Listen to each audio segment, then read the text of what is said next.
তো বাংলাদেশ ফুটবল লিগের দিকে যদি তাকাই, দর্শকের একটা শূন্যতা দেখা যায়।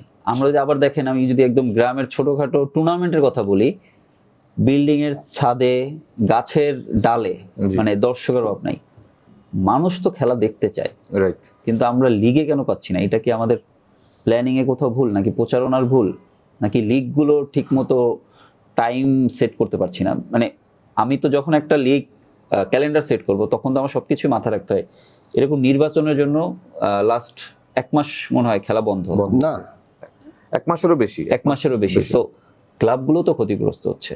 অবশ্যই মেইন পয়েন্ট আসলে প্রবলেমটা কোথায়? প্রবলেম হলো, দেখেন আপনি যেটা বলছেন যে গ্রামে একটা যদি ছোট ম্যাচও হয়, সেখানে কিন্তু কোনো জাতীয় পর্যায়ের প্লেয়াররা খেলে না। Right. হ্যাঁ, নর্মাল সেকেন্ড বি লিগ বা ফার্স্ট ডিভিশনের প্লেয়াররা খেলে, বাট দর্শকের কিন্তু কোনো কমতি থাকে না। প্লেয়ারকে কেউ হ্যাঁ, চিনে না, চিনে কিন্তু না। খেলা দেখার জন্য মানুষ আসে। আবার আপনি যদি লিগে দেখেন, সেখানে কিন্তু আমাদের জাতীয় দলের প্লেয়াররা খেলে, আমাদের ফরেন প্লেয়াররা খেলছে, বাট কোনো দর্শক নাই। তো এটার আসলে অনেক বড় ব্যাখ্যা। হ্যাঁ, এটা শুধু এই যে 1 বছরে, ইটস নট দ্যাট, অনেক বছর ধরে এটা পুরনো। বাট এইটা কিন্তু কেউ ফাইন্ড আউট করে নাই যে আমাদের আসলে এখানে করণীয় কি আছে। হ্যাঁ, লিগের স্ট্যান্ডার্ড কিভাবে করা যাবে, এখানে জমজমাট করা কিভাবে যাবে, এখানে দর্শক কিভাবে আনা যাবে, ক্লাবগুলির ইনভলভমেন্ট কিভাবে থাকবে, এগুলি কিন্তু আসলে আমার কাছে মনে হয় যে আমরা ভাবিনি এতদিন। ফুটবল ফেডারেশন এবং ক্লাবগুলির ভিতরে কিন্তু এখনো দূরত্ব রয়েছে। হ্যাঁ, এখানে কিন্তু ক্লাবগুলিরও কিন্তু কিছু দায়ভার রয়েছে। সবসময় ফুটবল ফেডারেশন এগুলি করবে না, বাট ফুটবল ফেডারেশনের গাইডলাইনগুলি ক্লাবগুলিকে মানতে হবে। তো ক্লাবগুলি যেটা হয়, দেখেন একটা সময় মোহামেডান আবাহনীর একটা নর্মাল ম্যাচও কমসে কম 10,000 দর্শক হতো। লাস্ট যদি 10 বছর আগের কথা বলেন, 15 বছর আগের ভাইরা যখন খেলেছে, তখন তো মানে কথাই ছিল না। বাট এইটা কেন এরকম হলো? এটা তো একদিনে হয়নি, আস্তে আস্তে হতে হতে এই পর্যায়ে এসেছে। এবং আপনি যদি দেখেন, আমরা ডিস্ট্রিক্টগুলিতে এখন ম্যাক্সিমাম সময় আমাদের খেলাগুলি হয়, এবং সেখানে মাঠের অবস্থা দেখেন খুবই বাজে অবস্থা। স্ট্যান্ডার্ড ড্রেসিং রুম, এনভায়রনমেন্ট খুবই খারাপ। একটা প্লেয়ার পারফর্ম যে করবে, মাঠের অবস্থায় যদি ভালো না থাকে, কিভাবে পারফর্ম করবে? এবং এখানে আমার কাছে মনে হয় যে আমাদের ইন্ডিভিজুয়াল প্লেয়ারের সংখ্যা দিন দিন কমছে। At the same time Bangladesh football federation মানে লিগটাকে জমজমাট করার ব্যাপারে তাদের আসলে কোনো আগ্রহী নেই। হ্যাঁ, আপনি যদি ব্রডকাস্ট দেখেন, তারা যে খেলাগুলিকে ব্রডকাস্ট করে, সেখানে যদি সে প্যানেলটা দেখেন, মানে দেখতে আসলে মানে আমি কি বলবো, মানে খেলা সেটা আটকে যাচ্ছে মাঠের মানে কোনো সিনারিটা মানে এত বাজে দেখা যায়। তো এইসব কারণেই কিন্তু ওখান থেকে মানুষ মুখ ফিরিয়ে নেয়, মানুষ কিন্তু খেলা দেখতে যায় না এই ডিজিটালের যুগে ডিজিটালের যুগে। হ্যাঁ, তো সেখানে আপনি দেখেন মোহামেডান আবাহনী কবে ম্যাচ খেলবে, বসুন্ধরা কিংস আপনার আর একটা দলের সাথে কবে ম্যাচ খেলবে কেউ জানে না, কোনো শিডিউল নাই। এবং এই শিডিউলের মাঝে মাঝে যে এই যে গ্যাপগুলি হচ্ছে, হ্যাঁ, আপনার এই যে 1-1.5 মাস খেলা বন্ধ, ক্লাবগুলি আবার কবে খেলবে নিশ্চয়তা নেই। মৌখিকভাবে শুনি 17তে দেখবে, এটা হতে পারে একটা দেশের একদম সর্বোচ্চ পর্যায়ের লিগ, মৌখিকভাবে ক্লাবগুলিকে বলছে যে 17 তারিখে লিগ হবে। মানে হোয়াট দ্য হেল, এটা কোনো কথা আপনি বলেন? তো এই জিনিসগুলি কিন্তু আসলে আমাদেরকে পিছিয়ে দিচ্ছে। যার সত্যি কথা, আমি মনে করি যে এইগুলি নিয়ে যদি দীর্ঘ প্ল্যান না করেন, আপনি কোনোভাবেই দেশের ফুটবল তো ডেভেলপ হবেই না। অ্যাট দ্য সেম টাইম আপনি একটা ক্যালেন্ডার তৈরি করেন, ক্যালেন্ডারের ভিতরে ওই ক্যালেন্ডারটাকে আপনিই আবার নষ্ট করেন। হ্যাঁ, আপনি আবার এটাকে মানে মানে আমার মনে হয় যে শিডিউলটা আপনি চেঞ্জ করে ফেলেন। এটা কি ভাইয়া মনে হয় কি সমন্বয়ের অভাব? মানে বিভিন্ন গোষ্ঠীর প্রভাব তো এটার মধ্যে আছে, মানে বিভিন্ন স্টেক হোল্ডারের প্রভাব এটার মধ্যে আছে। অবশ্যই এখানে প্রভাবের কথা যখন মানে আমি বলে দিই, আসলে দেখেন এখন যদি বসুন্ধরা টিমের 5-7 জন ন্যাশনাল টিমে খেলে, তো বসুন্ধরা বলবে ডেফিনেটলি। আবনি টিমের 5-7 জন যদি খেলে, এটি তো টিম হয়, আবনি, মোহামেডান, বসুন্ধরা। জি। এই আমার মনে হয় এদেরকে এখন ওইভাবেই করতে হবে। তোমার ন্যাশনাল টিমের প্লেয়ার বাদেও কিন্তু তোমার আরো প্লেয়ার আছে, আমি টু বি কন্টিনিউ। জি। লিগকে হ্যাম্পার করা যাবে না। তোমার ন্যাশনাল টিম অবশ্যই খেলবে, কিন্তু লিগ যে একটা লোকাল লিগের যে খেলা, এই যে ক্লাবগুলি আপনার ক্ষতিগ্রস্ত হচ্ছে, এটার যা দায় দায়িত্বটা কে নিবে? ফুটবল ফেডারেশন কি তাদের কোনো দেয়, অ্যাপিয়ারেন্স মানি দেয়? মনে হয় না।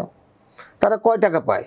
ফুটবল ফেডারেশন না, যে খেলোয়াড়রা ট্রান্সফার মানে নিচ্ছে, আজকে আবনি থেকে বসুন্ধরা থেকে, মোহামেডান থেকে বসুন্ধরা আসতে, বসুন্ধরা থেকে তাদের তো একটা ফি অন্তত ক্লাবকে দেওয়া উচিত, ধার্য করে দেওয়া উচিত। তুমি যত টাকাই পাও না কেন, তোমাকে 20 লাখ টাকা ক্লাবকে দিতে হবে। যদি 5টা প্লেয়ার এরকম যাওয়া আসা করে 1 কোটি টাকা হয়, 1 কোটি টাকা হয়, ডেফিনেটলি দিতে হবে। বিকজ ইউ আর গেটিং 1 কোটি টাকা, 40 লক্ষ, 50 লক্ষ, ওরকম অনুযায়ী আপনি ভাগ করে দিবেন। তাহলে হবে কি, এই টাকাটা যদি ক্লাব পায়, অন্তত ক্লাব তো একটা সেফ হবে।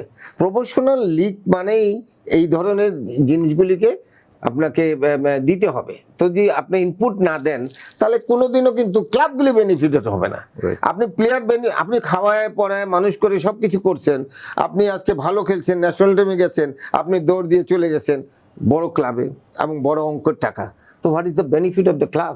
ক্লাব কেন আপনি ডিপ্রাইভ হবে?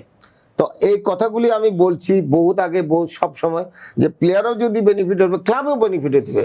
যদি 5টা খেলোয়াড় আজকে আবনি থেকে মোহামেডান থেকে বসুন্ধরা থেকে এই 5টা খেলোয়াড় যদি 5টা না আরো অনেক খেলোয়াড় চেঞ্জ হয়, তাহলে 1 কোটি টাকা পাবে, কিংবা 10 লাখ করে 50 লক্ষ টাকা পাবে। এই 50 লক্ষ টাকা তো ক্লাবের আয় হবে। রাইট। এই জিনিসগুলি যদি আপনারা যদি ইনপুট না দেন, তাহলে প্রফেশনাল লিগের তো এটা মানে প্রহসন করা হচ্ছে, প্রফেশনাল লিগ প্রহসন করা হচ্ছে। তাহলে আমাদের ক্লাবগুলি বাঁচবে কিভাবে? ক্লাবের কি ইনকাম আছে? ক্লাবগুলি এখন তো রাজনৈতিকভাবে ধরেন আবনি ক্লাব এখন অনেক পিছিয়ে পড়ে গিয়েছে, মুষ্টিমের 3-4 জন লোক নিজস্ব পকেটের, কেউ তো এখন আসতে চাচ্ছে না। সিমিলার মডার্ন ক্লাব দীর্ঘদিন পর চ্যাম্পিয়ন হয়েছে গত বছর, তাদের একটা রেজাল্ট পেয়েছে, তারা নতুন সরকার আসছে, তারা একটা ভালো অবস্থা। বসুন্ধরার সাথে তো আপনি কেউ পারবেন না, তাদের যে আর্থিক অবস্থা, তারা নিজস্ব, যেটা আবনি মোহামেডানে করা উচিত ছিল এরকম একটা স্পোর্টস এরিনা, সেটা কিন্তু বসুন্ধরা করেছে তাদের যোগ্যতা অনুযায়ী।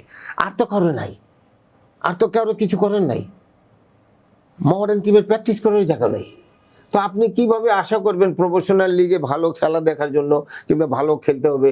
ওই কুমিল্লা যাচ্ছে মুষ্টিমেদ 10-12 জন সাপোর্টার যাচ্ছে আবনি টিম থেকে, আর অফিসিয়াল আর প্লেয়ার। মোহামেডানও সেই মাঠের অবস্থা আরো করুন, ওগুলি মানে দায় ছাড়া কাজগুলি করতেছেন।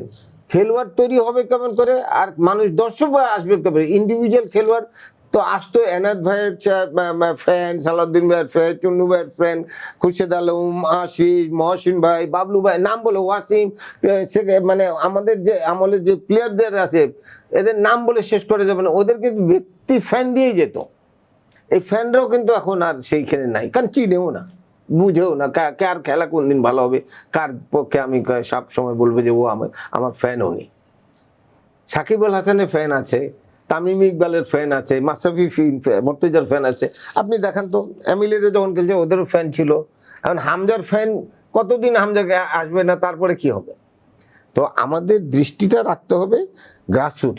আমি আরেকটা কথা বলে যাই, যে 80টা দল নিয়ে যখন আমরা আমাদের সময় আমরা তখন ফুটবল খেলি, সে ব্লাটার মনে আসছিল না, জর্জ হ্যাভেলেন্স আসছিলেন এই আমাদের পল্টন ময়দানে, তখন 3টা মাঠ ছিলেন, একটা মাঠ ছিল 1 নম্বরে।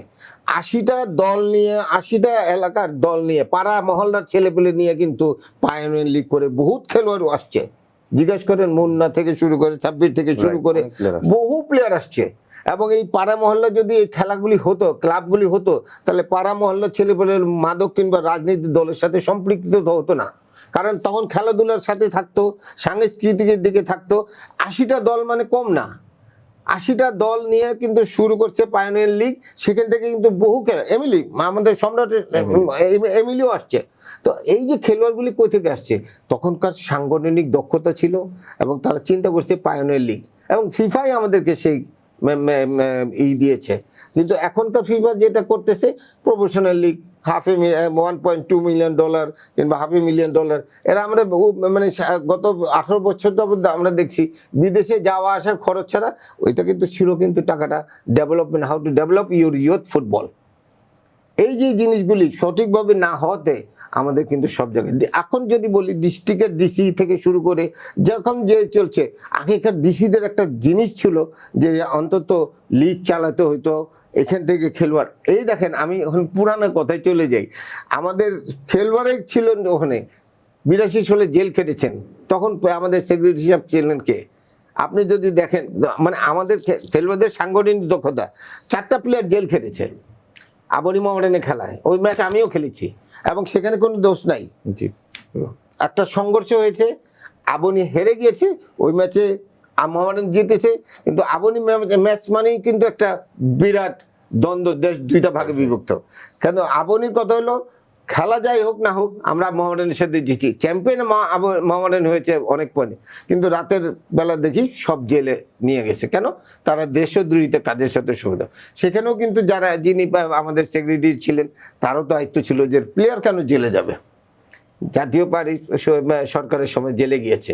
তো প্লেয়ারদের তো ওখানে কোনো দোষ ছিল না, এবং সেই ক্ষেত্রে মানুষ সমর্থকরা কিন্তু মারামারি করেছে, কিংবা ওই যে ফেন্সিং ভাঙছে, লাইট পোস্ট ভাঙছে, কেন জিদে রক্ত কই, মানে তাদের রক্ত খরণ হচ্ছে, আবরি অত দূর যেতে পারতেছে না, রাত্রে 12টা পর্যন্ত টিম এখানে।